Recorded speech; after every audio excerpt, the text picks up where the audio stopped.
Brigitte Lahaie, Sud Radio, c'est l'instant Sexy News. Eh bien, Yves Pslati, nous retrouvons notre Sexy News Flore Chéri qui va nous parler de Netflix qui se met aussi à l'heure de l'éducation sexuelle. Bon, Netflix, plus utile de le présenter, je pense. Bonjour Flore. Oui, bonjour Brigitte, tout à fait. Netflix réaffirme en tout cas sa volonté de participer à l'éducation sexuelle, notamment à travers sa dernière série Principles of Pleasure, les principes du plaisir en français. C'est donc leur nouvelle mini-série. Alors pourquoi mini-série? Car il s'agit en réalité de 3 épisodes, un petit peu moins d'1 heure. Un sur le corps, l'autre sur l'esprit et le 3e sur les relations amoureuses et sexuelles. Et surtout centré sur le plaisir féminin, la sexualité féminine, ses secrets, ses mystères, l'anatomie complète du clitoris par exemple, les derniers sextoys qui permettent d'atteindre l'orgasme en moins de 3 secondes ou les différentes formes de lèvres vaginales. Tout fraîchement sorti le 22 mars, cette série fait déjà beaucoup parler car elle réaffirme donc la volonté de Netflix de participer à l'éducation sexuelle des jeunes. On se souvient du carton de sex éducation où l'on suivait l'intimité des ados qui s'éveillaient à leur sexualité dans une série très joyeuse, très colorée. Là, il s'agit d'un documentaire et il s'agit du plaisir féminin. Alors moi, ce que je déplore un petit peu dans cette série, c'est peut-être le côté très militant, le message autour des différences, par exemple, entre l'acceptation des sexualités des hommes et des femmes. Il est bien rappelé que les hommes jouissent presque à chaque rapport et que les femmes non, ou l'histoire d'un clitoris ou d'un plaisir féminin muselé par des théoriciens masculins de la biologie. Il y a aussi beaucoup de témoignages très intimes où les femmes n'hésitent pas à se livrer en long et en large sur leur sexualité et leurs problèmes sexuels. On passe rarement plus de 5 minutes dans le docu sans rappeler à quel point le plaisir spécifiquement féminin est considéré comme tabou, honteux, sale, etc. Même si on n'a pas grandi dans cette atmosphère anxiogène, là, difficile de l'ignorer à travers tout le documentaire. Et si je fais le parallèle, je ne sais pas si un jour on parlerait du plaisir masculin dans un documentaire en focalisant déjà juste là-dessus, sur la bite, et en le comparant systématiquement au plaisir féminin et en rappelant toutes les 5 minutes la honte, le tabou et la saleté qui peut être associée à la masturbation masculine, au plaisir prostatique ou à la prise de Viagra. Moi, je milite pour qu'on parle bien sûr de sexualité féminine, mais comme si c'était normal en fait, parce que finalement la sexualité féminine, c'est tout à fait normal. Par exemple, dans le très bon documentaire Désir ce que veulent les femmes, qui est paru récemment sur TMC de Maya Mazoret, il est toujours d'ailleurs disponible en replay, je ne peux que vous le conseiller, on explore aussi les fantasmes, les envies, les désirs des femmes, sans parler des hommes, parce qu'en fait, c'est pas le sujet. Maintenant, évidemment, j'applaudis toutes les initiatives qui peuvent sensibiliser les femmes à leur plaisir et de façon plus générale à investir dans les connaissances autour de la sexualité féminine qui sont encore balbutiantes. D'ailleurs, s'il y a quelque chose que je retiendrai de cette mini-série, c'est qu'il est bien rappelé qu'on est aux prémices des connaissances sur la sexualité féminine et qu'il y a encore tout un monde à découvrir. Alors c'est intéressant parce qu'en effet, on n'arrête pas de sortir des livres, de faire des séries, des documentaires sur le plaisir féminin.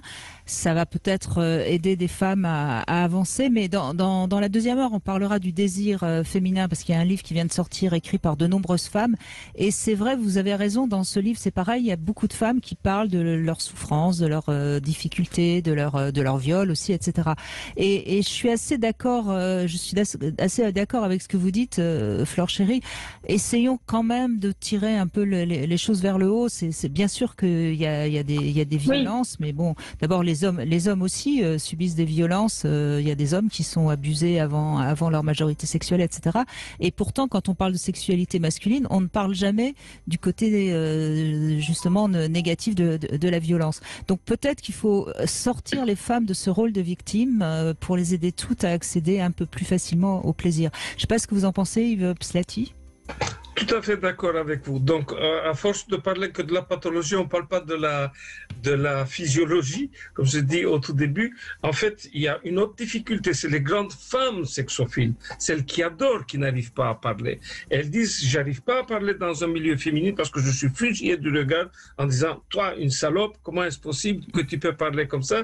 Même, donc, ici, c'est bien de faire parler des gens qui ont des difficultés. Mais je pense qu'il faut laisser le champ libre à des femmes qui aiment le sexe, qu'elles parlent avec sur leurs mots du sexe. Et ça, je pousse toujours les femmes, les grandes sexophiles, les grandes compétentes sexuelles, s'il vous plaît, parlez, que les autres femmes entendent. Donc, à force d'entendre toujours les femmes de 4e division ou bien de 3e division, on n'entend pas ce qu'aiment les femmes de 1re division. Laissons la parole aux femmes de 1re division, s'il vous plaît. Je suis tout à fait d'accord. Moi, je ne diviserais pas forcément les femmes entre les sexophobes, les sexophiles. Je pense que chez chaque femme, il y a à la fois une envie sexuelle et parfois il y a eu un passé fait parfois de petites violences, de mini-agressions, etc. Et tout ça coexiste dans la sexualité féminine, quelles que soient les femmes. Et je ne pense pas qu'il y ait des 1res divisions, des 2e, des 3e divisions. Et dans le documentaire, typiquement, il y avait des femmes qui parlaient de plaisir et qui aimaient ça. Mais c'est toujours... En fait, moi, ce que je déplore, c'est la façon dont on en parle médiatiquement aujourd'hui. Par exemple, à travers tout le temps des témoignages très voyeuristes, très intimes, où quelque part, on contraint les femmes à parler de leur intimité, de leur vie sexuelle en long, en large, comme si petit un témoignage était représentatif de la sexualité des femmes, toujours sous le prisme, en effet, comme l'a dit Brigitte, très souvent un peu de la victime, parce que, évidemment, dans chaque parcours de femme, il y a eu un moment où on était méconnaissant, naïf, où on débutait, où on était maladroit. C'est normal, et puis ça fait partie de la vie de femme, mais très souvent... Ça fait partie de la vie de l'homme aussi.